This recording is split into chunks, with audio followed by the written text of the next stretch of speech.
सर्व भक्तांचं स्वागत आहे आजच्या रविवारच्या साप्ताहिक सत्संग कार्यक्रमामध्ये. भगवान श्रीकृष्ण यांचं प्राकट्य जन्मतिथी श्रीकृष्ण जन्माष्टमी महामहोत्सव लवकरच येत आहे आणि तो दिवस आहे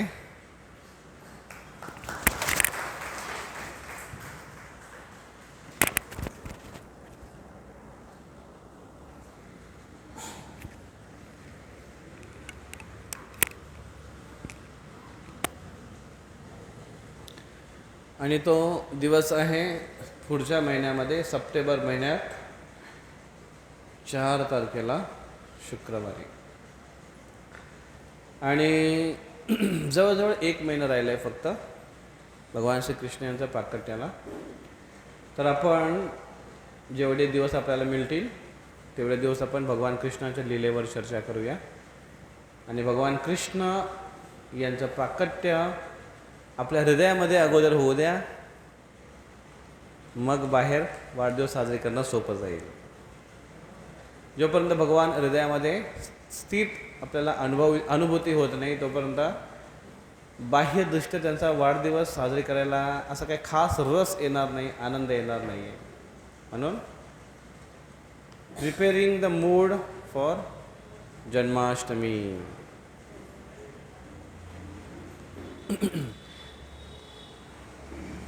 श्रीमद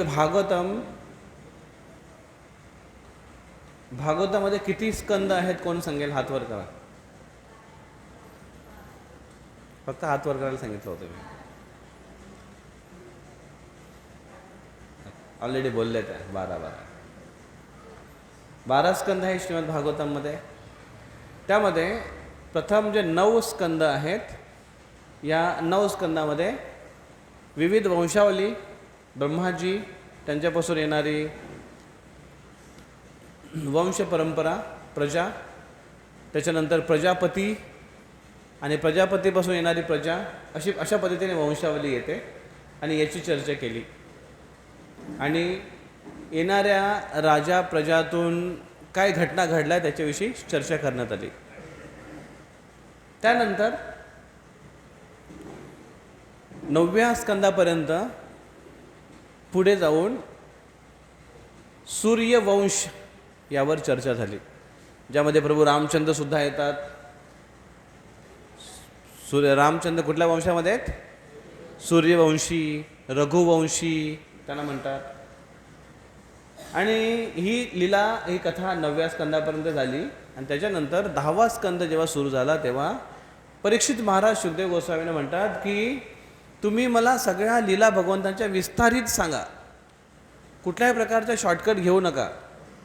भागवतम सुरू होऊन भागवतम किती दिवसाचा चालला? 7 दिवसाचा भागवत चालला. दिवस आणि रात्र कुठल्याही प्रकारचा स्टॉप, स्टेशन, ब्रेक,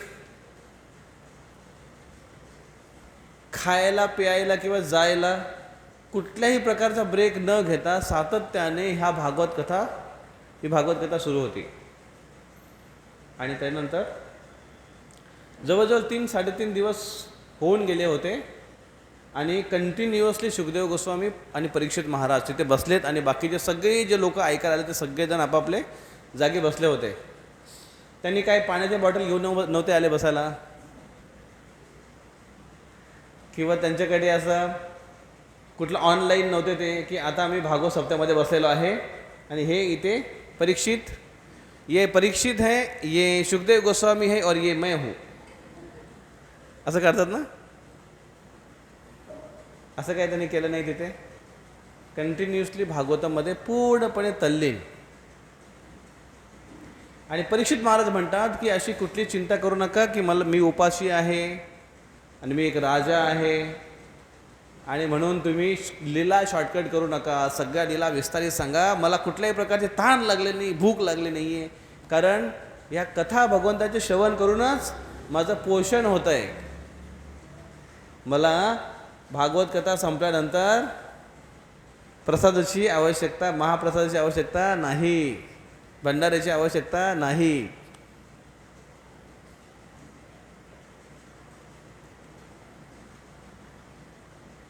आणि म्हणून शुकदेव गोस्वामीने हे ऐकून खूप उत्साह आला की ऐकणारा श्रोता एवढा उत्सुकतेने श्रवण करतो आहे, तर बोलणाऱ्याला पण तेवढा उत्साह येतो. आणि शुकदेव गोस्वामी उत्साहाने सांगायला लागले. 10वा स्कंद सुरू झाला, ज्यामध्ये वर्णन सुरू करतात की सूर्यवंश चर्चा झाली, आता चंद्रवंश चर्चा सुरू करतो. आणि चंद्रवंशामध्ये त्यांनी सुरुवात केली जिथे सोमवंशामध्ये सोम हा चंद्र हा एक ग्रह पण आहे, पण एक व्यक्ती पण आहे, राजा पण आहे त्याचा, तो ग्रह चालवतोय. आणि त्यांचा विवाह झाला, नॉट विवाह पण त्यांचा एक तारापासून त्यांना मुलगा झाला, त्याचं नाव होता बुध. बुध हा पण एक ग्रह आहे, पण एक व्यक्तीसुद्धा आहे, राजासुद्धा आहे. आणि त्यांच्यापासून पुढे जाऊन जी परंपरा सुरू झाली ती आली पुरुरवा राजा, नहुष राजा आणि त्यानंतर ययाती महाराज. ही परंपरा सुरू झाली परत चंद्रवंशामध्ये.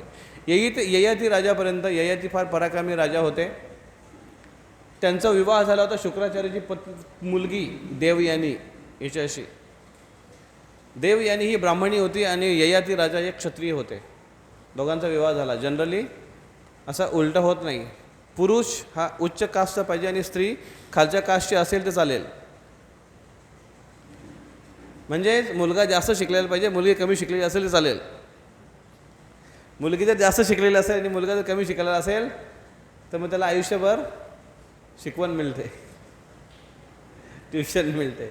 आणि म्हणून मुलाकडे योग्यता जास्त पाहिजेत मुलीपेक्षा, त्याच्याने ती एक योग्यता मानली जाते.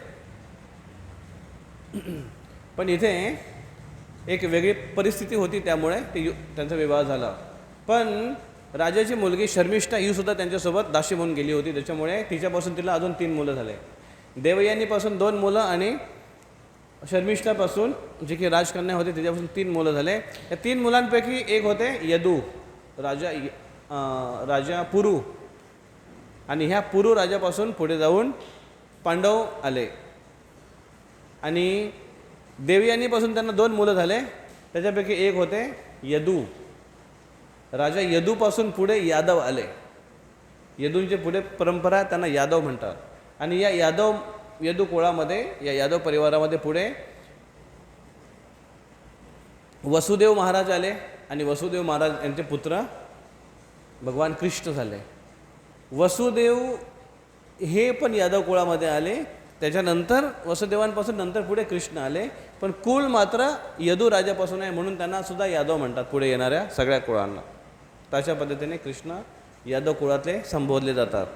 तर असे चंद्रवंशामध्ये भगवान कृष्णांचा प्राकट्य झाला असं वर्णन 10व्या स्कंदामध्ये सुरू झालं. आणि शुकदेव गोस्वामी सांगायला सुरुवात करतात की भगवान कृष्ण यांचं प्राकट्य किती दैवी आहे.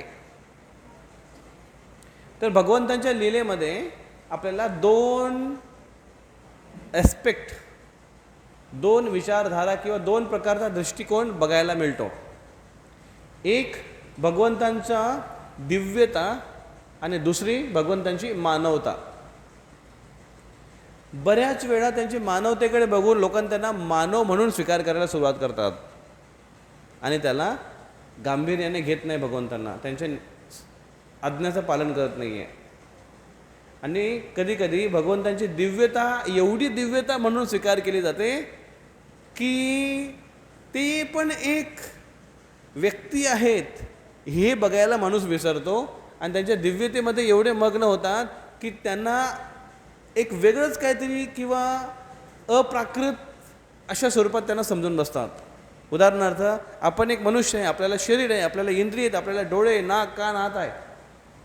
भगवंत नाही, भगवंत दिव्य आहेत, भगवंत महान आहे. ते आपल्यासारखे मनुष्य नाही आहे, त्यांना आपल्यासारखे हात नाही, पाय नाही, डोळे नाही, हे नाही. मग कसे ते दिव्य. आणि त्या दिव्यतेमुळे त्यांना कधीकधी निराकारसुद्धा लोक संबोधतात की अशी काही डिवाईन शक्ती, पॉवर जी ही सृष्टी चालवते. नाही, भगवंताचे दोन्ही ॲस्पेक्ट आहेत आणि दोन्ही ॲस्पेक्टने ते कार्य करतात. तर भगवंताचा डिवाईन ॲस्पेक्ट, दिव्य भगवंतांचा एक त्यांच्याकडे बघण्याचा एक दृष्टिकोन दिव्यतेने जर बघितला तर भगवद्गीतेमध्ये स्वतः भगवान कृष्ण सांगतात अजो ओपिसन अव्ययात्मा 4 अध्याय 6 श्लोक. 4 अध्यायामध्ये 2 श्लोक फार महत्त्वाचे येतात. यदा यदा ये धर्मस्य 2.7, 4.7, 4.8. यदा यदा ये धर्मस्य ग्लानिर्भवती भार अभ्युत्थानम अधर्मस्य तदात्मनः. हे श्लोक माहिती आहे सगळ्यांना, पण त्याच्या अगोदरचा एक श्लोक आहे 6 नंबरचा. हा श्लोक फार महत्त्वाचा आहे. अजो अपिसन अव्ययात्मा भूतानाम ईश्वरो अपिसम प्रकृतीम स्वाम अधिष्ठाय संभवामी आत्ममायया. भगवंत म्हणतात मी कसा प्रकट होतो? संभवामी, मी कसा प्रकट होतो? आत्ममायया, माझ्या स्वतःच्या अंतरंगा शक्तीने, दैवी शक्तीने मी प्रकट होतो. आपण सगळेजण प्रकट होतोय भगवंतांच्या बहिरंगा भौतिक शक्तीच्या प्रभावाने. म्हणून शरीर पण भौतिक तत्वाने बनलेलं आहे.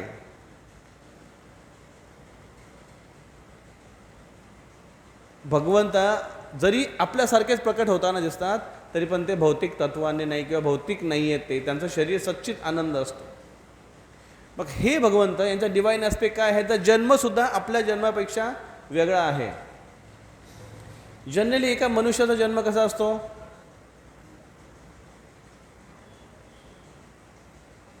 त्याला 9 महिने 9 दिवस गर्भामध्ये राहावं लागतं. गर्भवास त्याला सोसावा लागतो. त्याच्यामध्ये एका पोझिशनमध्ये तो राहतो. त्याला म्हणतात गर्भासन. नवीन योगाचा प्रकार आहे. आणि त्याच पोझिशनमध्ये राहून परवा आम्ही एका ठिकाणी गेलो होतो 2 दिवसापूर्वी, 2-3 या पुराच्या अगोदर. तर एका डॉक्टरला भेटायला गेलो होतो. पेडियाट्रिक होते ते. आणि तिथे एका आमच्यासमोर एका बाळाला घेऊन आली होती आई. तो मुलगा 1-2 दिवसाचा असेल. आणि त्याला दाखवलं, डॉक्टरांनी बघितलं त्याला. आणि त्याचा पाय, मुलं कसे उलटे असतात झोपलेले लहान मुलं, आणि पाय त्यांचे असे काही सरळ झोपत नाही, ते असे वाकडेच असतात ना, हात आणि पाय असे वाकडे असतात आणि मस्ती करत राहतात. तो पाय असा त्यांचा वर होता आणि तो असा असा असा पाय असायला पाहिजे, तो असा होता तेडा. मग त्या डॉक्टरने सांगितलं की ह्या पायाला तुम्ही असं करा. आणि ते पोरगं रडायला लागलं. असं करून त्याला म्हटलं की असं असं असं असं करत राहा. तो पाय थोडा असा झाला आहे, याला तुम्ही आत्ताच व्यायाम द्या. दिवसातून दर एक तासाला 2 तासाला असं करत राहा. त्याचा पाय थोडा असं झालं पाहिजे. आणि मग ते म्हटले गर्भामध्ये असताना तो एका साईडला गेला असेल आणि त्याच्यामुळे ते पोझिशनमुळे ते पाय थोडं त्याचा असं झाला असेल. त्याच्यामुळे त्याला असं करत राहा होऊन जाईल. तो प्रभाव आहे गर्भामध्ये कशा अवस्थेमध्ये राहतो. आणि आईच्या पोटामध्ये बाळ असो, आई जशी झोपते त्या कानी पोरगं जातो. ती इकडे झाली तर तो इकडे जातो, तो इकडे झाली तर इकडे. त्याचे काही नियम आहेत का कुठल्या साईडला झोपलं पाहिजे? नियम असतील पण कुठली आई पालन करते? कशी झोपत राहते ती? जशी झोपते तसं पोरगा एक साईडला जातो, त्याच्यावर दाब पडतो. तर आणि त्याच्यानंतर जेव्हा जन्म होतो त्यावेळेस लेबर पेन, भयंकर वेदना होतात आईलासुद्धा आणि बाळालासुद्धा. खूप भयंकर वेदना होतात. आणि त्याच्यानंतर जसा जन्म होतो तसा तो एकदम वेदनायुक्त परिस्थितीतून बाहेर निघतो आणि एकदम रडायला लागतो. तो भौतिक जगामध्ये आल्यानंतर खूप त्याला त्रास होतो. भगवंताचा जन्म असा नाही होत. भगवंताचा जन्म दिव्य. भगवंत गर्भामध्ये प्रकट झाले. सगळ्यात अगोदर भगवंत गर्भामध्ये प्रविष्ट झाले कसे? नंद बाबा इकडे वासुदेव यांना स्वप्न पडला की भगवंत त्यांच्या मनामध्ये प्रकट झाले. आणि भगवंताचं ते दिव्य स्वरूप बघून एकदम ते गदगदित झाले आणि मनातून ते त्यांच्या हृदयामध्ये प्रविष्ट झाले. हृदयातून ते ट्रान्सफर झाले देवकीच्या आणि यशोदेच्या हृदयामध्ये आणि तिच्या हृदयातून तिच्या गर्भामध्ये प्रविष्ट झाले. आणि भगवंतांनी गर्भामध्ये आश्रय घेतला आहे हे त्यांना कळलं आणि लगेच ते उठले. आणि सकाळी जाऊन लगेच आपल्या पत्नीला म्हणतायत की बघ मला काय स्वप्न पडलं काल, की भगवंत माझ्या अगोदर मनामध्ये प्रकट झाले, नंतर हृदयामध्ये प्रविष्ट झाले आणि हृदयातून तुझ्या हृदयामध्ये आणि तुझ्या हृदयातून तुझ्या गर्भामध्ये प्रविष्ट झाले. आणि त्या म्हटल्या माताजी मला सुद्धा सेम स्वप्न पडलं की भगवंत माझ्या हृदयामध्ये प्रकट झाले आणि हृदयातून माझ्या गर्भामध्ये प्रविष्ट झाले. सांगा आपल्या आईबाबाला किती जणांना स्वप्न आले होते? आपण पोटामध्ये असताना असे काय स्वप्न आले होते?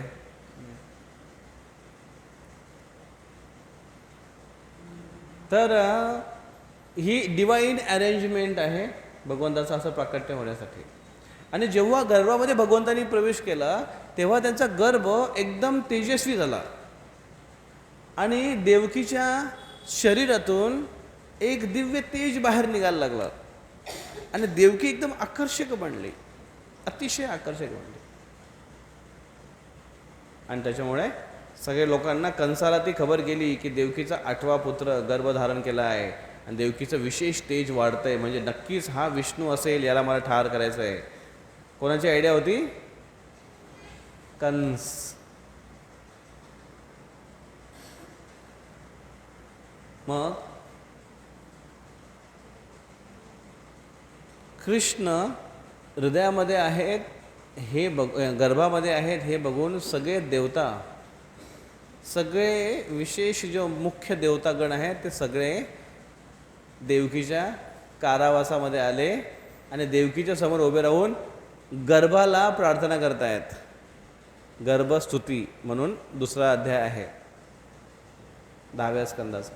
प्रार्थना करतायत, हे भगवान, आम्ही तुमचे दास आहोत आणि तुमच्या येण्याची वाट बघतोय आणि तुमच्यामुळे ही सृष्टी चालते. आणि अशा पद्धतीने ते स्तुती करायला लागले.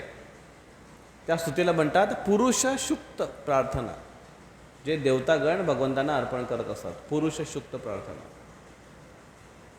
आणि मग देवकी जेव्हा हे बघायची की हे सगळे मोठे मोठे देवतागण माझ्यासमोर येऊन हात जोडून प्रार्थना करतायत, म्हणजे नक्कीच काहीतरी विशेष असेल, माझ्या गर्भामध्ये विशेष बाळ असेल, याची चाहूल त्यांना पण लागली होती. तर देवतागण येऊन प्रार्थना करणं गर्भस्थ भगवान कृष्णांना हे काही साधारण नाही आहे, दिव्य आहे. आणि जेव्हा भगवंताचा जन्म झाला त्यावेळेस काही लेबर पेन नव्हता. भगवान कृष्ण त्यांच्या गर्भामध्ये होते. गर्भामध्ये भगवंत असताना त्यांना एका पोझिशनमध्ये राहावं लागलं असं पण नाही आहे. ते त्यांच्या पोझिशनमध्ये होते दिव्य रूपामध्ये. जेव्हा ते गर्भातून बाहेर आले तेव्हा गर्भामध्ये होते आणि जस्ट गर्भातून बाहेर आले आणि बाहेर समोर चतुर्भुज विष्णू रूपामध्ये समोर उभे, शंख चक्र गदा पद्म धारण करणारे. आणि जेव्हा भगवंत समोर आले तेव्हा देवकीचा गर्भ खाली आहे ना, डिवाइन अरेंजमेंट. आणि मग भगवंत सुंदर, आणि जेव्हा भगवंत चतुर्भुज रूपामध्ये त्या काल कोठडीमध्ये होते तिथे दिव्य तेज पसरला आणि सगळे जे पहारेकरी होते झोपी गेले. वसुदेवच्या बेड्या तुटल्या, देवकीच्या बेड्या तुटल्या आणि लगेच त्याने कृष्णांना प्रार्थना करायला सुरुवात केली, हे भगवान, तुम्ही भगवान विष्णू आहात, परतत्व आहात, माझ्याकडे तुम्ही पुत्ररूपाने प्रकट झाले आहेत, खूप खूप धन्यवाद वगैरे. खूप सुंदर स्तुतींनी त्यांची शब्दाने त्यांची स्तुती करू लागली. आणि त्यानंतर भगवंत आणि नंतर देवकी आणि वसुदेव म्हणत आहेत की हे भगवान, तुम्ही प्रकट झाले, खूप चांगली गोष्ट आहे, पण कंस फार क्रूर आहे. तो जर इथे आला तर तुम्ही एवढे मोठे आहात, तुम्हाला आम्ही लपू कसं काय, म्हणून तुम्ही छोटे व्हा. आणि त्यांची ही चिंता बघून भगवंतांप्रती प्रेम आणि प्रेमापोटी चिंता बघून भगवंत छोटे झाले, एक लहान तान्ह्या बाळासारखं, जेणेकरून त्यांना लपू शकाल अशी त्यांची आयडिया होती. विचार करा, जे भगवान शंखचक्र गदाधारी चतुर्भुज रूपामध्ये तिथे आपल्या पूर्ण ऐश्वर्यासहित प्रकट झालेले आहेत, तिथे कंस त्यांच्यासमोर कोण आहे? किडा मकोडा आहे. हे पहिली गोष्ट, येऊ तरी शकतो का? नाही येऊ शकत. आला तरी काय करेल? भगवान विष्णूंना समोर काय करेल? पण हा प्रेम आहे. आणि म्हणतात ना, प्रेम आंधळं असतं, हे असं असतं. भगवंत त्यांनी म्हटलं की त्यांनी पुढचा मिशन दिला वसुदेवला की मला तुरंत इमिजिएटली इथून घेऊन मथुरेला गोकुळात घेऊन चला, जिथे नंदबाबा राहत आहेत. यशोदेला रात्री मुलगी झाली आणि तिला प्रसव वेदनेमुळे ती अतिशय थकलेली आहे, झोपलेली असेल. मला तिथे ठेवा आणि त्या मुलीला इकडे घेऊन या. Exchange offer. आणि भगवंतांनी वसुदेवने तसंच केलं. जसं ते त्यांना घेऊन जायला निघाले, वसुदेवने कुठल्याही प्रकारचं कारण दिलं नाही की भगवंत तुम्ही सांगताय तिकडे घेऊन जा, पण मी जाऊ कसा? काल कोठडीमध्ये मला अटकवून ठेवलं आहे. एवढे सगळे शिपाई आहेत आणि किती गेट होते? एक गेट नव्हता, 7 गेट होते. एका पुढे एका पुढे एका पुढे एका पुढे एका पुढे प्रत्येक गेटवर पेहरेदार होते. बाहेर निघू नव्हते शकत. आणि मोठ्या मोठ्या बेड्या ठोकल्या होत्या वासुदेवला आणि देवकीला, दोघांना.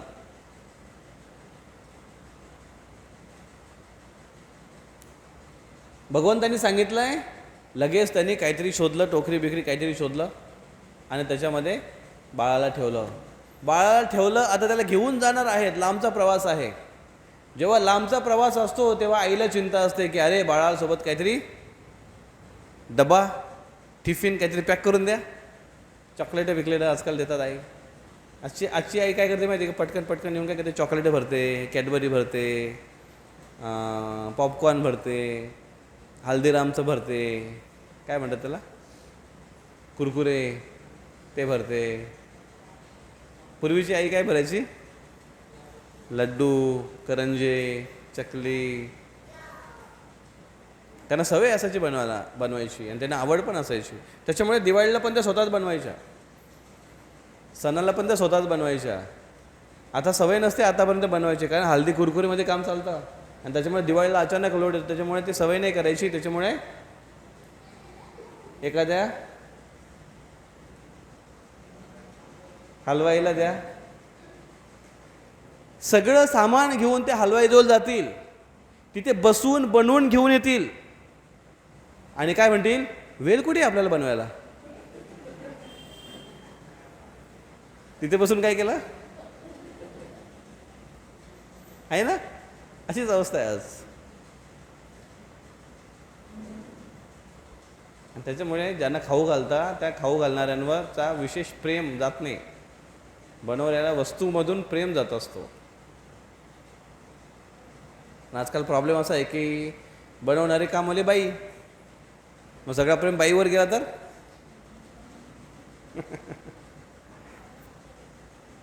तरी जी संस्कृती आहे ती खूप चांगली होती अगोदरची.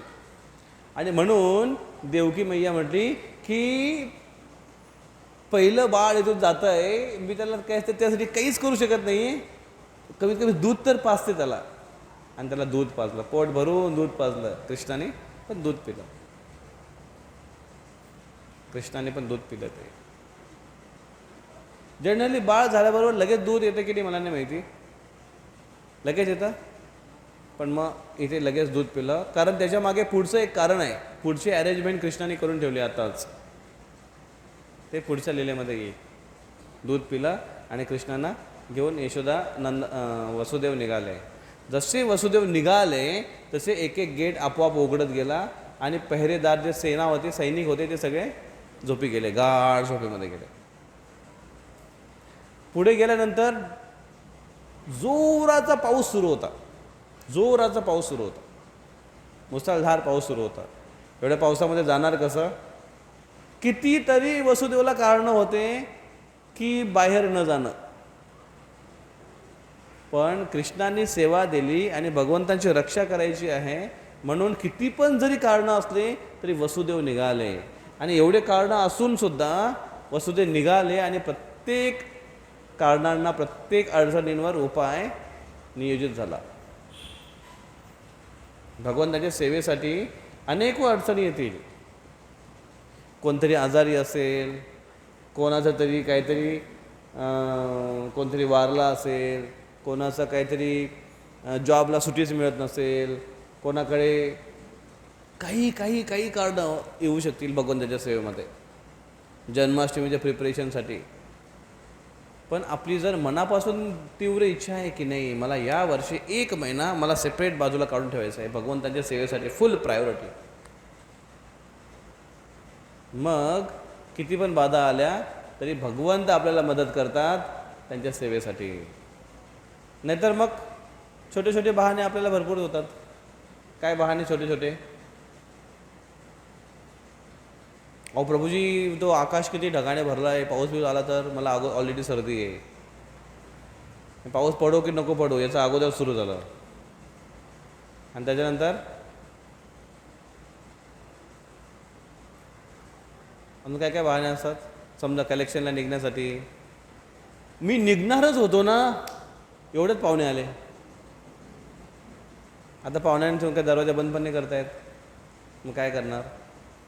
पाहुणे आले. अजून काय बहाणे येऊ शकतात? अजून काय काय बहाणे असतात? नाही सॉरी, बहाणे नाही, चुकीचा शब्द आपला. अजून काय काय कारणं असतात? हां, अभ्यास. हां, नेमकी अभ्यास करायचा येतो त्यावेळेस. अजून अजून काय काय कारणं असतात? सांगा सांगा, तुम्हाला जास्त माहिती आहे माझ्यापेक्षा.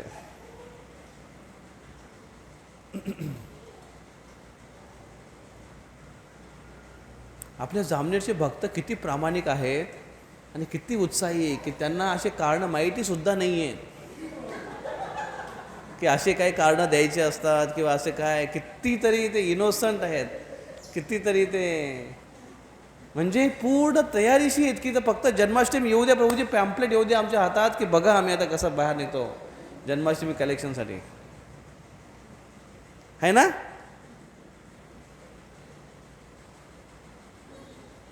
ते प्रामाणिक बघतात. ते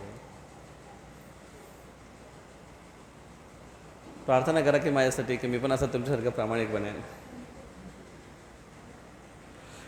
तर वसुदेव निघाले आणि मुसळधार पाऊस पडतोय आणि अनंतशेष त्यांच्या मागे चालतायत, सावली येतात छत्री पकडत. पुढे गेल्यानंतर यमुनेला पूर आलेलं आहे, भरघोष पूर आलेलं आहे. जसं या नदीला पूर आला होता ना 2 दिवसापूर्वी, आला होता का? नाही, आम्ही येताना आता बघितलं, आम्हाला वाटलं बरंच पाणी असेल, पण काय पाणी नाही आहे, एवढंसं वाहत आहे. पूर नव्हता आला. इकडे जास्त पाऊस नाही पडला का?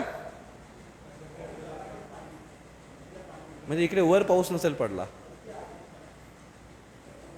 तापी नदी अशी भरून वाहते, अशी भरून वाहते, अशी भरून वाहते की एका सोडा अर्ध्या तासामध्ये वाहून जाणार जो पाणी आहे तेवढं जरी स्टॉक करण्याची योग्यता असेल आपली, तरी वर्षभर पाणी पुरून उरेल, पूर्ण भुसावळला किंवा जळगावला.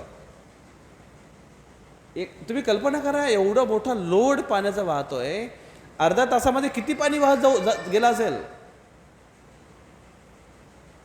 कितीतरी पाणी पाणी पाणी पाणी पाणी काय पाणी पाहिजे, घ्या पाणी. आहे काय लायकी आपल्याला अडवायची पाणी? सूर्य एका सेकंदामध्ये जेवढी एनर्जी बाहेर सोडतोय, त्या एका सेकंदात सोडलेली एनर्जी जर आपण स्टॉक करून ठेवू शकलो तर पुढच्या येणाऱ्या अनंत युगासाठी लागणारा जो प्रकाश आहे तो आपल्याला पुरेपूर होईल. एवढी एनर्जी आहे एका सेकंदामध्ये सूर्याच्या. पण अनफॉर्च्युनेटली आपल्याकडे स्टॉक करण्यासाठी कॅपॅसिटी नाही आहे. भगवंत एनर्जेटिक आहे आणि ते अरेंजमेंट करतात. यमुनेला पूर आला होता आणि आता जायचं होतं, पण वसुदेव थांबले नाहीत. वसुदेव निघाले, कंटिन्युअसली निघाले आणि जोराने पाऊस होता, पूर आला होता पूर्ण नदीला. चालतायत पाणी गुडघ्यापर्यंत, कमरेपर्यंत, छातीपर्यंत, मानेपर्यंत, तोंडापर्यंत, नाकापर्यंत पाणी आला. चालतच होते. इथे आता काय झालं होतं, यमुना नदी आहे पण यमुना देवी पण आहे. यमुना देवी ही कृष्णांची पत्नी आहे. एवढूसा कृष्ण शाश्वत पत्नी आहे आणि आपले भगवंत चाललेत, त्यांच्या चरणांचा स्पर्श करण्याची इच्छा आहे यमुनेला.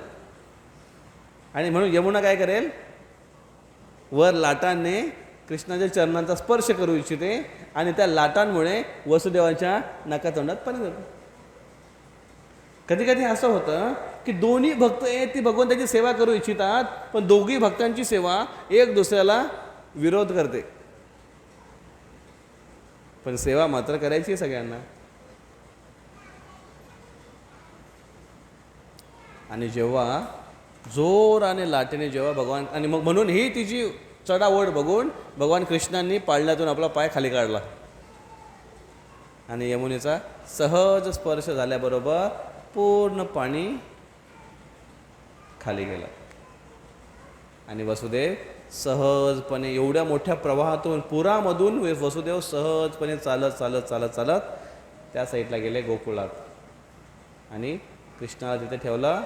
प्लॅनिंगच्या नुसार बरोबर तिथे एक मुलीचा जन्म झाला होता, तिला घेतला आणि वापस आले. हा कृष्णांचा जन्म आहे, हा डिवाइन ॲस्पेक्ट आहे. कृष्ण प्रकट झाले, पण त्यांनी सांगितलेल्या प्लॅनिंगनुसार यशोदा वसुदेवने कार्य केलं. मुलाचा जन्म झाल्याबरोबर बापाला म्हणतो का, बाबा असंच करायचं आहे आपल्याला? मुलगा नाही, वडील म्हणतात असंच करायचं आहे.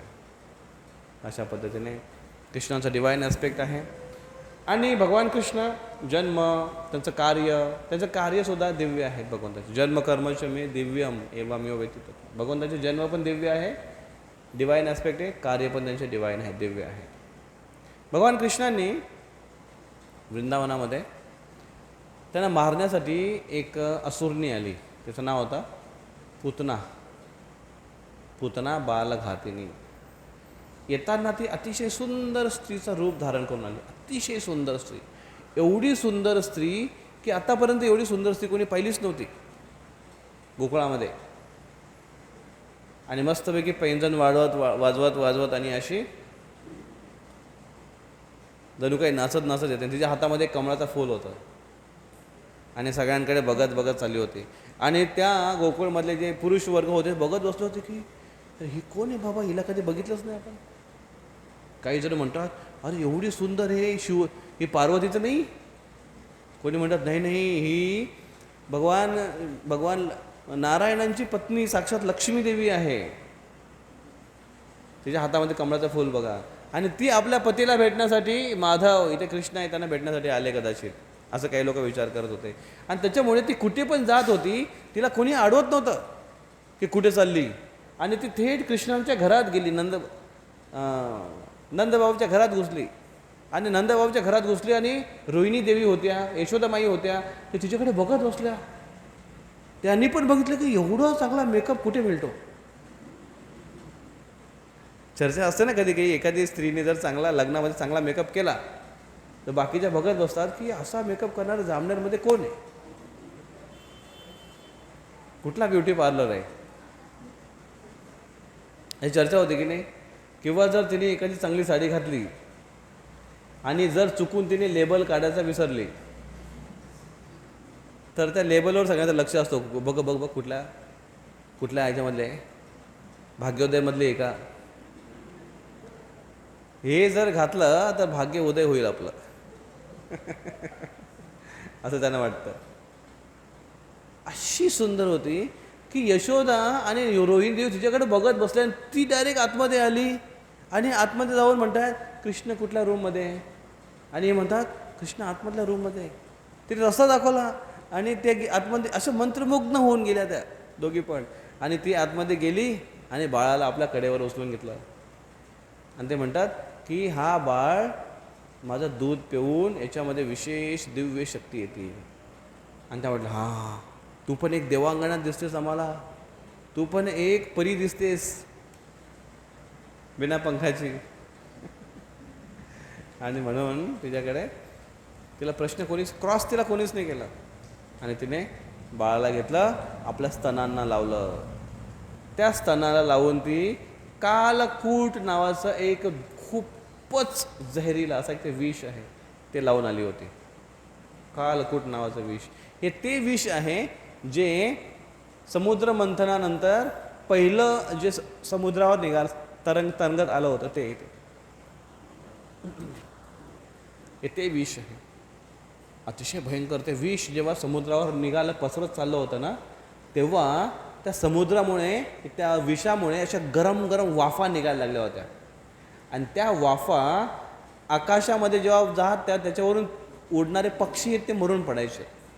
ती वाफ प्राण्यांना लागत होती, ते लोक ते तडफडायचे. जलचर पण तडफडायला लागले होते. आणि म्हणून भगवान विष्णूंना बोलवलं, भगवान शिवजींना बोलवलं गेलं. तर हे त्या कॅटेगरीचं विष आहे.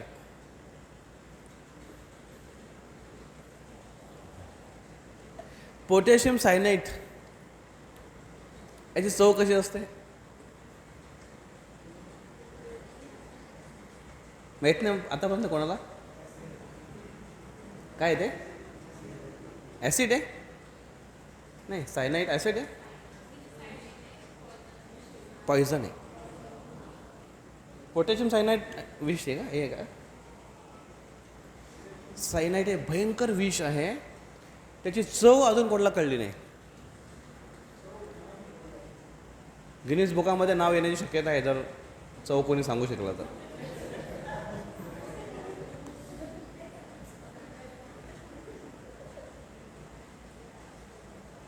म्हणजे ते सायनाइड एवढं भयंकर विष आहे की त्याच्या गोळ्या बनवून, कॅप्सूल बनवून काही टेररिस्ट लोक घेऊन फिरतात,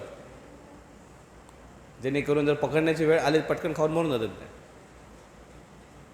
एवढं भयंकर, पटकन ते पसरतं आणि लगेच मरतो माणूस.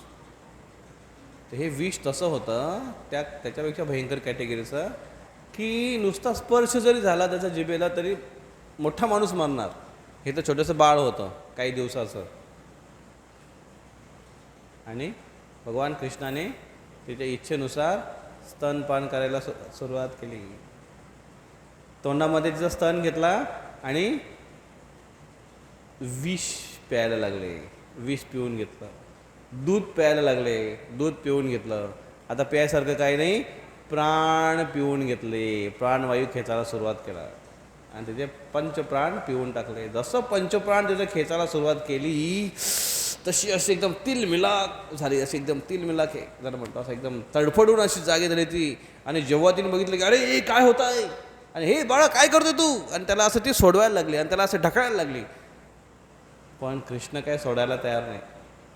कृष्ण एक तर पकडत नाही कोणाला लवकर, आणि पकडलं तर सोडत नाही लवकर. कृष्ण असे आहेत की घशाच्या खाली लवकर उतरणार नाही. का? वाकडे आहेत ना 3 ठिकाणी.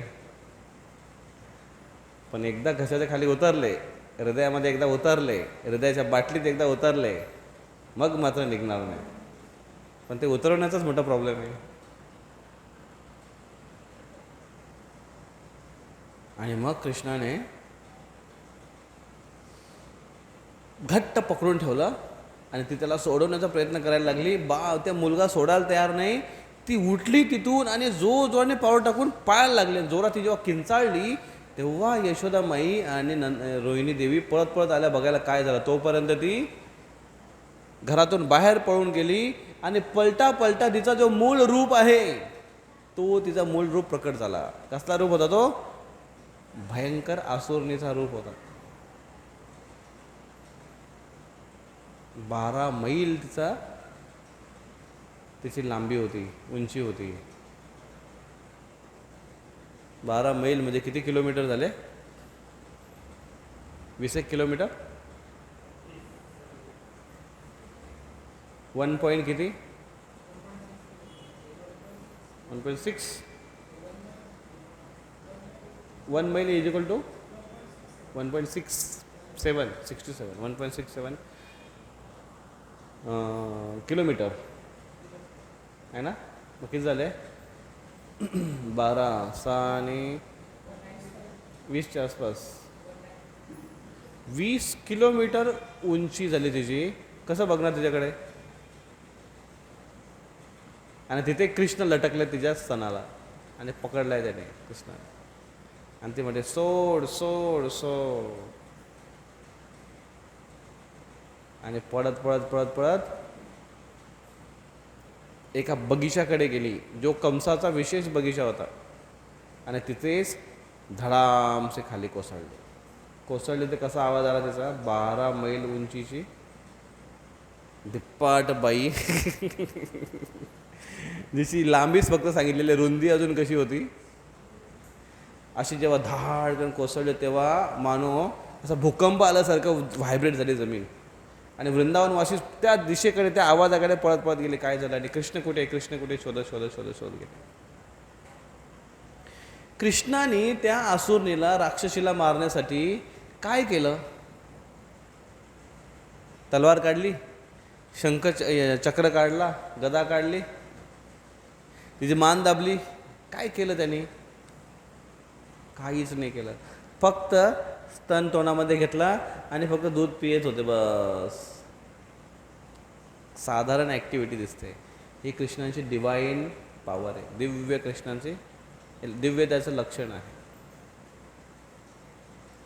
आणि जेव्हा ती धाड जशी पडली तेव्हा कृष्ण तिच्या छातीवर खेळत होते. तिचं वर्णन केलं आहे पुतनेचं, मेल्यानंतर मेलेल्या शरीराचं, की तिचे जे विखुरलेले जे केस आहेत तिचे, ते झुडपासारखे वाटत होते, काटेरी झुडपासारखे वाटत होते. तिचे नाकाचे ज्या दोन नाकपुडे आहेत त्या मोठ्या मोठ्या गुफेसारखे वाटत होते. तिचे डोळे, बंद डोळे हे असे खड्ड्यासारखे वाटत होते. तिचं शुष्क पोट एक सुकलेल्या तलावासारखं वाटत होते. आणि तिच्या या 2 मांड्या लांब पसरलेल्या नदीच्या मोठ्या 2 किनाऱ्यासारख्या वाटत होत्या, लांब पसरल्या. असं तिचं वर्णन केलं. एवढी भयंकर होती ती. आणि त्याच्यावर कृष्ण असे खेळत होते की जसं काय झालेलंच नाही, किंवा काय माहिती, मला काय माहिती नाही काय झालंय. आणि सगळे लोक आले पळत पळत कृष्णाला शोधता आणि बघतो तर कृष्ण तिच्या छातीवर. आता तिच्या अंगावर चढणार कसं? चढण्यासाठी पण त्यांना काय माहिती कसं चढले ते, त्यांनी शिडी लावली की काय केलं की काय, आणि तिच्या अंगावर चढले आणि मग कृष्णांना मधून काढलं की कृष्ण मस्त खेळत होते. कृष्णाला उचललं आणि खाली घेऊन आले. असं की जसं काय जणू काय झालंय, काय माहिती काय झालं, मला नाही माहिती काय झालं. इनोसंट, एक छोटंसं बाळ कसं झोपलेलं असतं किंवा खेळतं, इनोसंट. हा ह्युमनली एस्पेक्ट आहे. डिवाइन एस्पेक्ट मारण्यासाठी काय करावं लागलं? काय नाही, फक्त खतम, 1 सिप.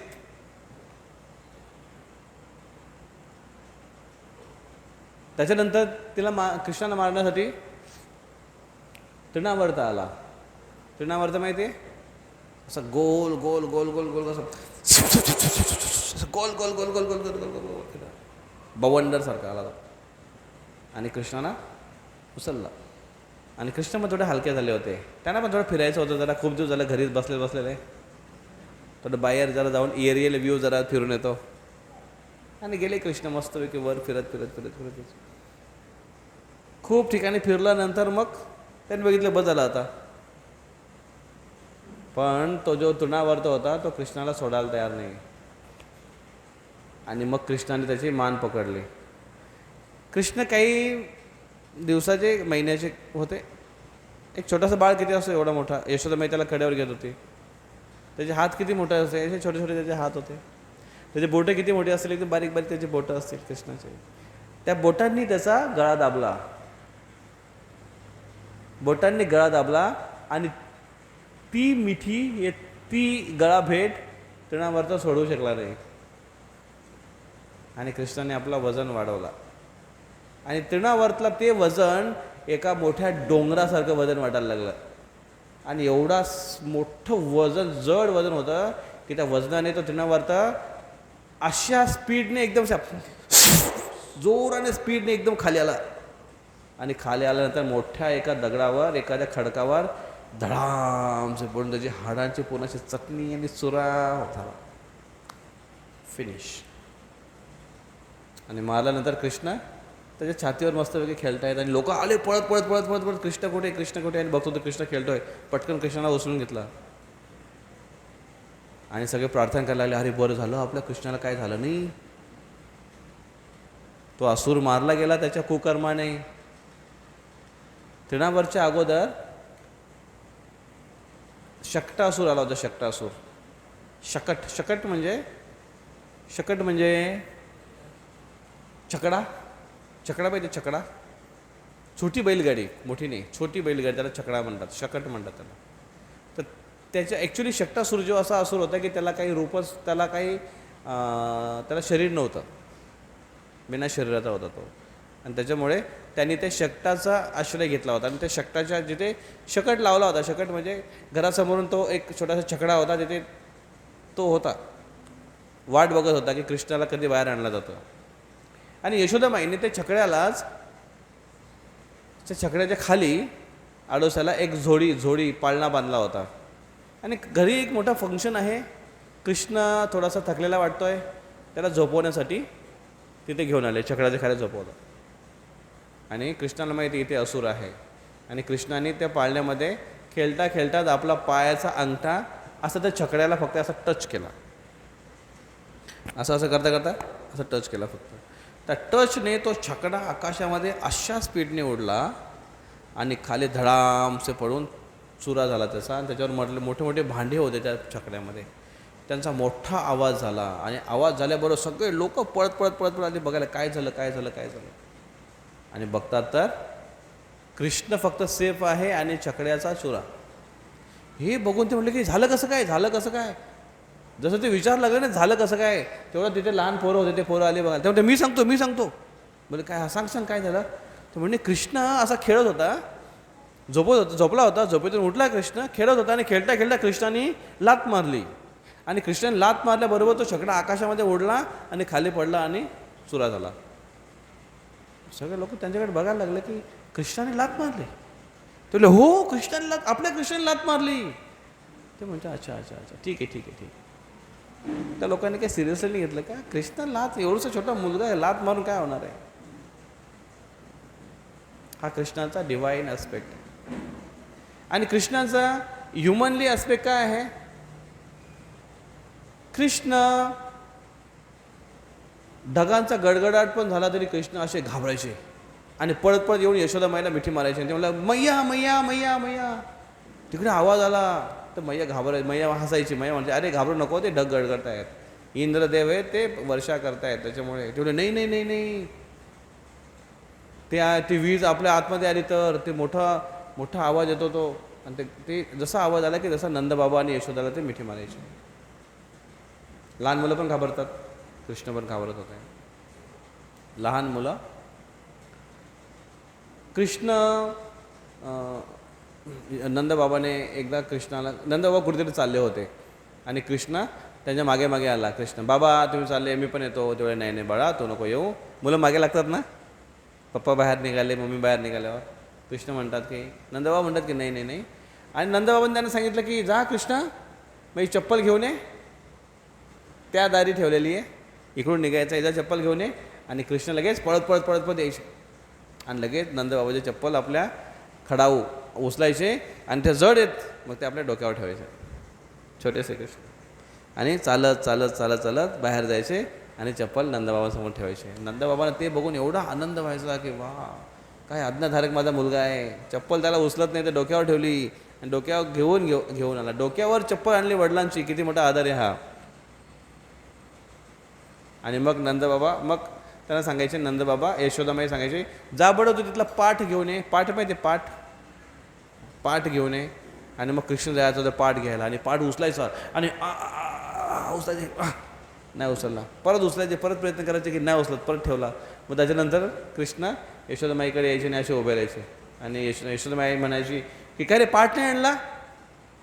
आणि तेव्हा ते कृष्ण असे आपले जे भाऊ आहे ते असे करून सांगायचे की माझ्याने होणार नाही, मला कधी उचललं जाणार नाही, असे आपला तोंड करायचे. आणि यशोदामाई हसायचे, नंदबाबा हसायचे. एकदा कृष्णांना लहानपणी ते गाईचा स्तनांना जाऊन डायरेक्ट तोंड लावून दूध प्यायचे. असं कधी कोणी केलं नसेल कदाचित, स्तनांना लावून दूध प्यायचे. एकदा गाई गो दोहोंचं अशी वेळ होती सकाळची आणि कृष्ण आणि बलराम दोघे पण असे बाहेर निघाले आणि त्यांनी वासरं बघितले आणि लहान लहान वासरं असतात ना, गाईचे वासरं तुम्ही बघितलं असेल ना, ते फार मस्ती करतात, खूप उड्या मारतात, त्यांना पकडणं फार कठीण असतं, बघितलं असेल तुम्ही कदाचित. तिथे वासरं होते, कृष्ण आणि बलराम असे मागे मागे चालत चालत चालत रांगत रांगत रांगत रांगत असं मागे मागे मागे मागे गेले आणि त्या वासराच्या शेपटीला पकडलं. जसं त्या वासराच्या शेपटीला पकडलं तसं ते वासरू एकदम दचकलं आणि वासरू दचकल्याबरोबर त्यांनी उडी मारली अशी ते पळायला लागलं आणि ते पळायला लागलं. त्याच्या मागे कृष्ण घासत घासत घासत घासत त्याच्या मागे सरपडत त्याच्या मागे मागे मागे मागे. आणि जसं तो वासरू घाबरून पळायला लागलं तसं कृष्णाने त्याला कृष्ण घाबरून त्यांनी अजून जोरानं पकडलं, घट्ट पकडलं. जसं ते घट्ट पकडलं आणि आवडली शेपटी तसं ते वासरू अजून पळायला लागलं. आणि अशा पद्धतीने ते तेवढ्या एरियामध्ये पूर्ण असं कृष्ण आणि बलराम दोघे पण असे घासत घासत आणि असं खरचडत असं त्यांना नेण्यात आलं. ऑफकोर्स वृंदावनची जी माती आहे ती फार सॉफ्ट आहे, त्याच्यामुळे कृष्ण बलरामला असं काय आपल्या मातीसारखं झालं नाही. आणि सरोवरातून पाण्यातून त्यांना घासत घासत घेऊन गेले. आणि हे सगळं दृश्य वृंदावनच्या गोपी आणि यशोदामाई, रोहिणी देवी बघत होते आणि सगळेजण त्याचा आनंद घेत होते आणि हसत होते. कृष्ण असे घासत घासत घासत घासत गेले. पुढे जाऊन कृष्णाचं एक नाव पडलं घसीटाराम. घसीटाराम हलवाई एक दुकान आहे, देवीचं नाव आहे घसीटाराम.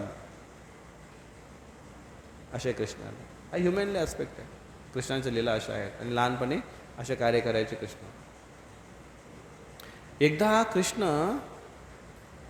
माखन चोरी करण्यासाठी त्यांनी बघितलं की ही इथे एक माखन म्हणजे मक्खन असं लोणी, आणि ते लोणी वर टांगून ठेवलं जायचं मडक्यामध्ये. बघितलं तुम्ही? काय म्हणतात त्याला? शिक्क म्हणतात का? शिक्क काहीतरी म्हणतात, शिक्क काहीतरी म्हणतात. शिक्याला टांगून ठेवायचे ते. आणि एकदा बघितलं कृष्णाने की इथे टांगून ठेवलं आहे पण याचं काय माझा हात जात नाही आणि हे काय मिळत नाही मला. त्यांनी काय केलं, गाईला चारा देत देत आणि ढकलत ढकलत बरोबर त्या ठिकाणी घेऊन आला जिच्यावर लोणी आहे. आणि कशाचा तरी आधार घेऊन त्या गाईवर चढला कृष्ण. गाईवर उभं राहून त्या मटक्याला पकडला आणि मटक्याला पकडला आणि त्यातला लोणी काढला आणि लोणी घेऊन खायला सुरुवात केली. आणि लोणी घेऊन खायला सुरुवात केली आणि मटक्याला पकडला आणि थोड्याच वेळात गाय तिथून पळाली. आणि कृष्ण त्या मटक्याला आणि त्या शिक्याला पकडून जोर जोराने ओरडतात, मैया मैया मैया मैया. आणि त्याच्यानंतर मैया यशोदा मैया आले तिकडनं पळत पळत. आणि यशोदा मैया बघितलं तर काय हे कृष्ण लटकला आणि पकडून त्याला खाली काढलं. आणि मग यशोदा माईने त्याला सगळे हसायला लागले आणि त्याला म्हटलं की तुला असे उद्योग करायला कोणी सांगितले होते, अशा खोड्या करायला कोणी सांगितले होत्या. हा कृष्णांचा एक स्वीट मधुर पास्ट टाईम आहे, पण ह्युमनली ॲस्पेक्ट आहे. एक मानवी पद्धतीने ते लीला करतायत. पुढे जाऊन पण त्यांच्या बऱ्याच अशा लीला येतात की ज्या दिसताना मानवी लीला दिसतात, पण कृष्ण हे दिव्य आहे. पण ते सुद्धा आपल्यासारखे पण आपल्यापेक्षा श्रेष्ठ त्यांचं व्यक्तिमत्व आहे. तर असं कृष्णांचं दोन ॲस्पेक्ट आहेत, एक डिवाईन आणि एक ह्युमनली ॲस्पेक्ट. या दोन ॲस्पेक्टमध्ये आता कृष्णांच्या लीला पहिल्या एका सेक्शनमध्ये आहेत वृंदावनामध्ये, त्याच्यावर आपण चर्चा करू. तुम्ही तयार आहात? ओके. तर वृंदावनातल्या कृष्णाच्या लीला श्रीमद भागवतमच्या 10व्या स्कंदामध्ये कृष्णाच्या लीलांचं वर्णन येतं. आता थोडं वॉर्मअप झालेलं आहे. 10व्या स्कंदामध्ये कृष्णाच्या लीलांचं वर्णन येतं. 10व्या स्कंदामध्ये किती अध्याय आहेत? कोण सांगेल? कृष्ण बुक कोणाकडे? कृष्ण बुक किती अध्याय आहेत त्याच्यात?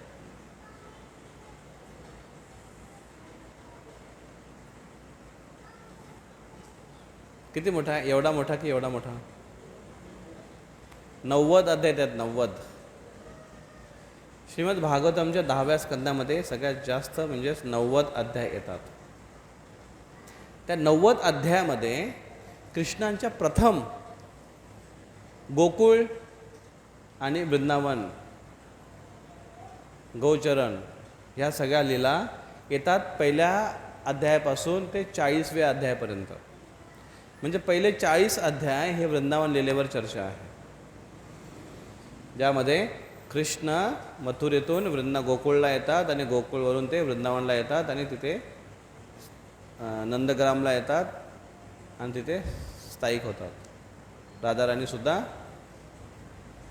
राधाराणीसुद्धा अगोदर रावळला होती, रावळवरून बरसाण्याला येतात. तर अशा पद्धतीने ही 40 अध्याय आहेत, 1 ते 40, ज्यामध्ये गोकुळमध्ये बरेचसे असुरांना ठार केलं कृष्णाने, ज्यामध्ये पुतना, तृणावर्त, शकट, त्याच्यानंतर यमला अर्जुन उद्धार ही शेवटची लीला झाली. यमला अर्जुनच्या उद्धारानंतर सगळ्यांनी बघितलं की अरे इथे फारच असुर यायला लागलेत, नको ही जागा आपण चेंज करू, आणि म्हणून त्यांनी गोकुळमधून ते निघून इकडे वृंदावनकडे आले. मग नंदग्रामला थांबले आणि तिथून जाऊन गाई चारण्यासाठी आजूबाजूच्या जंगलामध्ये जायचे. आजूबाजूच्या जंगलात एक मोठे मोठे जंगल, तिथले एकूण 12 जंगल आहेत. छोटे मोठे खूप आहेत, मुख्य 12 जंगल आहेत. त्या 12 जंगलपैकी 12 वनांपैकी एक वन आहे, त्याला म्हणतात वृंदावन. वृंदावन हे एक वन, असे 12 वन आहेत वेगळ्या वेगळ्या ठिकाणी. ज्या ठिकाणी जे आहे जास्त त्याचं नाव त्या वनाला पडलं. जसं इथे खूप साऱ्या तुलसी आहेत म्हणून ते नाव पडलं वृंदावन. तुलसीचं एक नाव आहे वृंदा. काही ठिकाणी खूप ताडाची झाडं आहेत, ताल वृक्ष आहेत, त्याला नाव पडलं तालवन. काही ठिकाणी खूप कोकिळा आहेत, ते किलबिल करतात, त्याला नाव पडलं कोकिलावन. असे एकूण 12 वन आहेत. मग कृष्ण तिकडे राहिले, गोकुळमधून वृंदावनकडे गेले आणि तिथे मग बरेचसे असुर आले त्यांना मारण्यासाठी, आणि मग त्या सगळ्या असुरांचा त्यांनी वध केला. आणि त्या सगळ्या असुरांचा वध करता करता करता करता शेवटी कृष्ण आणि गोपी यांच्या सुंदर लीला झाल्या. त्याच्यामध्ये रासलीला येते, रास पंचाध्याय 28, 29, 30, 31 आणि 32 हे रास पंचाध्याय. आणि त्याच्यानंतर मध्ये बाकीच्या बऱ्याच असुरांना मारल्यानंतर इंद्राचा गर्वहरण पण होतात आणि ब्रह्माजींचं विमोहन पण करतात.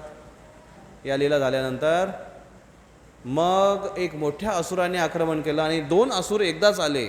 जरासंध तर पुन्हा पुन्हा येतच होता. आतापर्यंत तो 17 वेळा आला होता आणि 17 वेळा त्याला हरवलं होतं आणि त्याच्या सगळ्या सेनांना ठार करून त्याला एकट्यालाच परत पाठवलं होतं. असं 17 वेळा केलं. बघा किती, एवढं 17 वेळा तर कोण परीक्षेला पण बसणार नाही नापास झाल्यानंतर. एकदा, दोनदा, तीनदा झाला, जाऊ दे मोर दे. 17 वेळा तो 23 अक्षयोनी सेना घेऊन यायचा. कुरुक्षेत्रामध्ये किती अक्षयोनी सेना होती? कुरुक्षेत्र युद्धामध्ये, कुरुक्षेत्राच्या युद्धभूमीमध्ये किती अक्षयोनी सेना होती?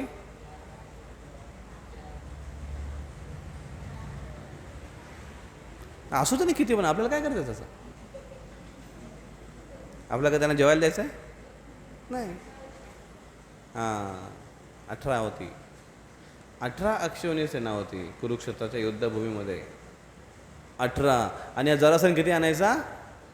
23 अक्षयोनी सेना प्रत्येक वेळेस. असं किती वेळा झालं? 17 गुणिले 23 करा, किती लोकसंख्या झाली, किती किती किती असुर. मग कृष्ण त्यांना मुद्दाम ठार करत नव्हते जरासंधला. का? कारण जरासंध हा असुर प्रवृत्तीचा आहे. तो जो ज्या प्रवृत्तीचा असेल ना त्याची तशीच संगत मिळते, तसेच लोकांना तो घेऊन येणार आहे. मग कृष्ण कशासाठी आले इथे? पृथ्वीचा भार हलका करण्यासाठी. यदा यदा हे धर्मस्य ग्लानिर्भवति भारतम्. मग प्रत्येक असुराकडे जा आणि प्रत्येक असुराकडे जात बसा, त्याला मारत बसा. त्याच्यापेक्षा एकाच ठिकाणी बसतो, सगळे जरासंध सगळ्यांना घेऊन येईल, एका ठिकाणी होलसेलमध्ये सगळ्यांना खतम. म्हणून कृष्ण हे होलसेल डीलर आहेत. त्याच्याकडे असं रिटेल गोष्ट चिल्लर काय मागू नका. एखाद्या मोठ्या सेटकडे जाऊन काय मागाल तुम्ही? असं काय तुम्हाला काय 10-5 रुपये मागणार आहे काय? मोठ्या सेटकडे गेल्यानंतर मोठ्या गोष्टी काहीतरी मागितल्या पाहिजेत. म्हणून कृष्णांकडे गेलं तर काय मागितलं पाहिजे? हे चिल्लर पुत्रम देई, धनम देई, भार्याम देई, पतिम देई, हे छोट्या मोठ्या गोष्टी, प्रॉपर्टी देई, बंगला देई, हे काय चिल्लर आहे सगळं. काय मागायला पाहिजे? भगवंता या भौतिक जगातून मुक्त करा आम्हाला आता. आणि एक गोष्ट जी सगळ्यात मौल्यवान आहे, जी तुम्ही कोणाला देत नाही, ते म्हणजे तुमची भक्ती आम्हाला पाहिजे. तुमची भक्ती आम्हाला मिळव, तुमच्यामध्ये प्रेम आमचं जडव. याच्यामध्ये जो आनंद आहे तो या भौतिक जगात आनंद नाही आहे. ह्या गोष्टी मागितल्या पाहिजेत कृष्णांकडे. दोन्ही असुरांनी 17 वेळा मारल्यानंतर 18व्या वेळेस तो परत आक्रमण करायला जेव्हा आला जरासंध, त्यावेळेस एक दुसरा राजा आला, यवन प्रांतातून आला तो. म्हणजे अरब कंट्रीतून आला होता हा यवन म्हणजे मुसलमान. काल यवन त्याचं नाव होतं. आणि 1,00,000 सेना घेऊन आला होता तो. इकडे 23 अक्षौहिणी सेना, इकडे 1,00,000 सेना घेऊन, 1,00,000 नाही जास्त होती, काही करोड होते वाटतं, तो घेऊन आला होता तेवढी सेना. दोन्ही शत्रुपक्ष एकत्र येऊन जर युद्ध करत राहिलं तर भगवान कृष्णाने विचार केला की जर याच्याशी युद्ध करेल तोपर्यंत हा माझ्या प्रजेला त्रास देईल, आणि याच्याशी युद्ध कराल तर तो प्रजेला त्रास देईल, आणि म्हणून त्याच्यापेक्षा युद्ध न करणंच बरं, प्रजेचं रक्षण करावं. आणि म्हणून भगवंतानी रातोरात सगळी त्यांची नगरी आहे ती शिफ्ट करून टाकली द्वारकेला. द्वारका रातोरात तयार केली. रातोरात घर बांधा बरं, झोपडी तरी बनते का बघा रातोरात.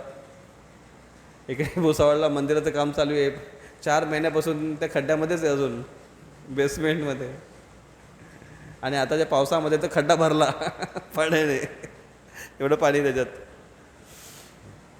आम्ही त्याला मोटर लावले, अगोदर मोटर लावली, ते आपली घरात पाणी भरायची मोटर असते ना, ती लावली. 3-3.5 तास ती कंटिन्यू चालू होती. 3.5 तास कंटिन्यू चालू असताना तेव्हा ती अर्धा इंच लेवल कमी आली पाणी. म्हणजे पाणी काय लेवलचं पाणी आहे ते विचार करा. आणि आता मोठा पाईप लावला आम्ही एवढा मोठा, ती 3 तास चालली तर तेव्हा ती अर्धा 1 फूट खाली आली.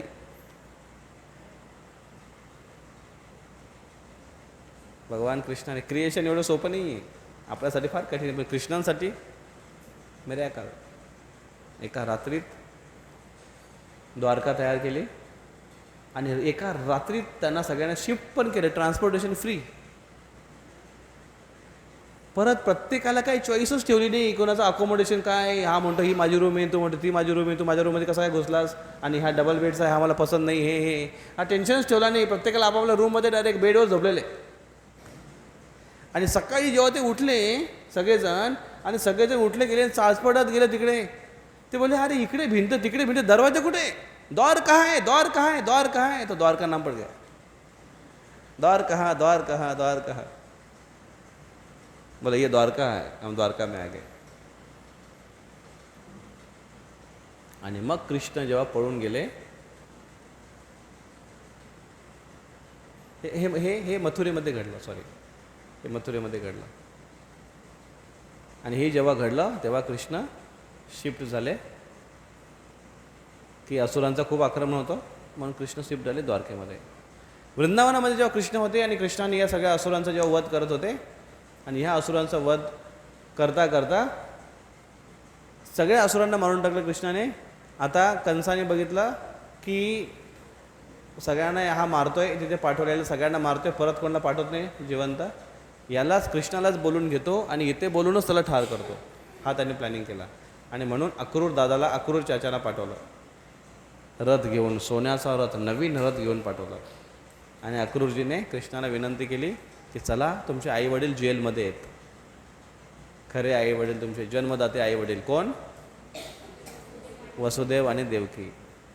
आणि मग तेव्हा कृष्ण त्यांच्यासोबत जातात आणि कंसाचा वध करतात. आणि मग जेव्हा ते मथुरेला जेव्हा जातात तेव्हा ते मथुरेतच राहतात. अशा पद्धतीने वृंदावन लीला इथे समाप्त होते. जन्म, त्याच्यानंतर मथुरेला, त्याच्यानंतर गोकुळला शिफ्ट होतात, गोकुळमध्ये राहतात काही दिवस, काही असुरांचा वध तिथे होतो, खूप असुर येतात म्हणून तिथून ते शिफ्ट होतात, वृंदावन एरियामध्ये येतात. वृंदावनामध्ये सुद्धा बरेच असुर येतात, त्यांचं पण ते वध करतात, पण तेव्हा कृष्ण मोठे पण होतात, आनंद घेतात, गायी चारण्यासाठी दूर दूरपर्यंत जातात. गोवर्धनधारी लीला होते, ब्रह्मविमोहन लीला होते तिथे, भगवंताची रास लीला पण तिथे होते. आणि त्याच्यानंतर शेवटी सगळ्या असुरांचा ठार करतात. कंस ज्याला ठार करायचा होता तो स्वतःच आपला काळ बोलवून घेतो आहे. आणि मग कृष्ण मथुरेला अक्रूरासोबत जातात. आणि अशा पद्धतीने भागवतमच्या 10व्या स्कंदाचे पहिले 40 अध्याय संपतात. आणि 41व्या अध्यायापासून 51व्या अध्यायापर्यंत कृष्ण द्वारकेला राहतात, मथुरेला राहतात. आणि मथुरेमध्ये काय काय लीला होतात, मथुरा भ्रमण कसे होते, कंसाचा वध कसा होतो, त्याच्यानंतर देवकीचे जे पुत्र 6 पुत्र ज्यांना ठार केलं होतं त्यांना वापस बोलून घेऊन येतात. सगळ्यांचं वर्णन 11 अध्यायामध्ये येतात. आणि त्याच्यानंतर कृष्ण जरासंधा आणि त्या कालयवनमुळे द्वारकेला शिफ्ट होतात. आणि त्याच्यानंतर राहिलेले अध्याय तिकडे होतात कवर. तर पहिले 1 ते 40 अध्यायामध्ये कसलं वर्णन आहे, वृंदावन. 41 पासून 51 पर्यंत कसलं वर्णन आहे, मथुरा लीला. वृंदावन लीला, मथुरा लीला. आणि पुढे 52 पासून 90व्या अध्यायापर्यंत कुठल्या लीलांचं वर्णन आहे, द्वारका लीला. मग पहिले 40 अध्याय वृंदावन लीला, दुसरे किती अध्याय मथुरा लीला, 11. आणि पुढे द्वारका लीला किती अध्याय,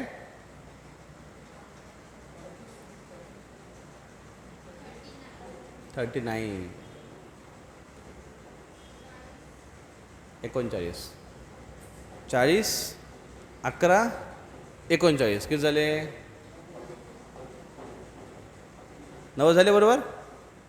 90 अध्याय 10व्या स्कंदामध्ये येतात. आपण पुढे जाऊन पुढच्या येणाऱ्या सत्रामध्ये सेक्शनवर चर्चा करू. आज आपण चर्चा केली वृंदावन लीला, थोडा लीला घेऊन पुढच्या वेळेस चर्चा करू मथुरा लीला. भगवंतांनी मथुरेमध्ये काय काय लीला केला, म्हणजे पूर्ण आपला कृष्णा बुक 10वा स्कंद कवर होऊन जाईल जन्माष्टमी येईपर्यंत. श्री कृष्ण भगवान की जय. श्री जन्माष्टमी महामहोत्सव की, जगद्गुरु श्रील प्रभुपाद की, गौर प्रेमानंदे. हरे कृष्णा. कोणाचा काय प्रश्न आहे, टीका टिप्पणी? यस.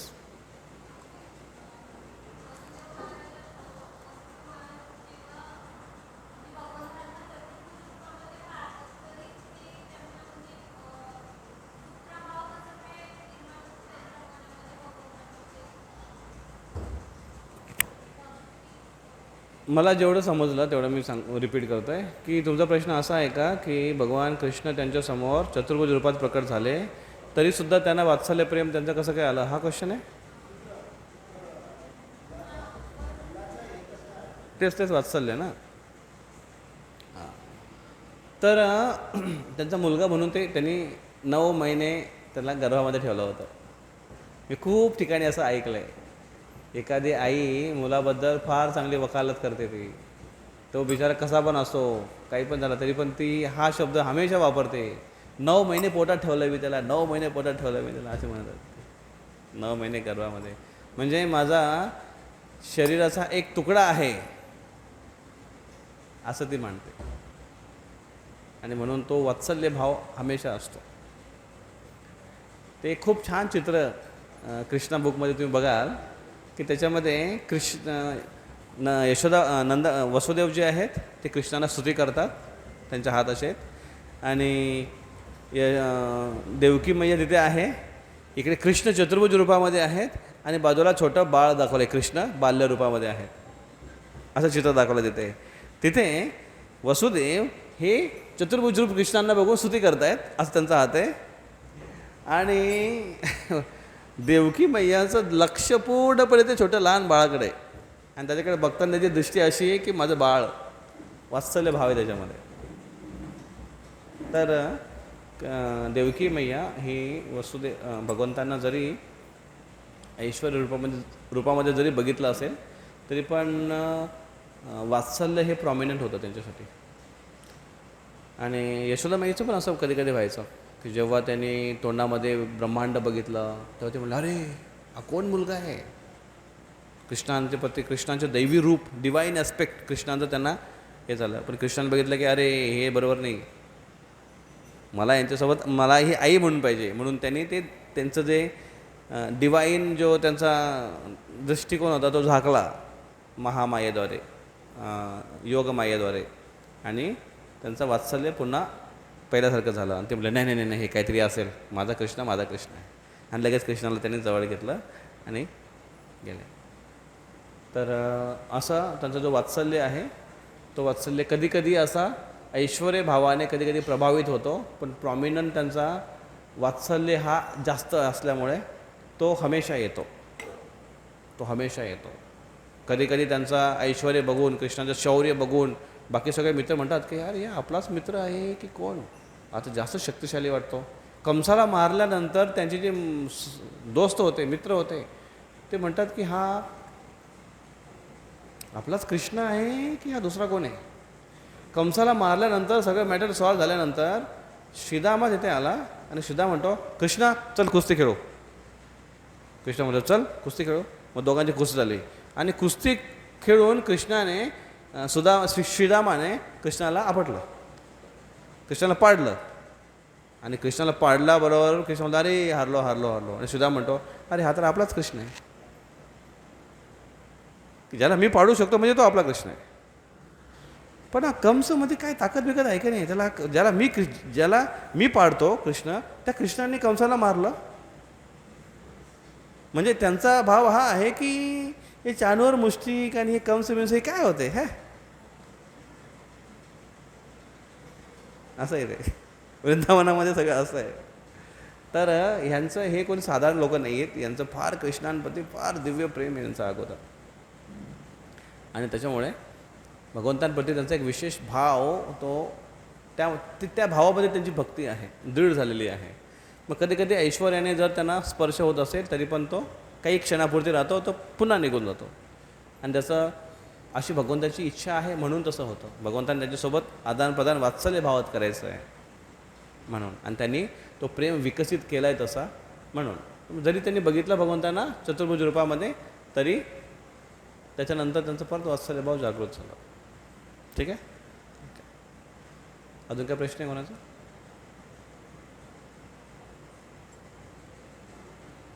काय अनाउन्समेंट आहेत? जन्माष्टमी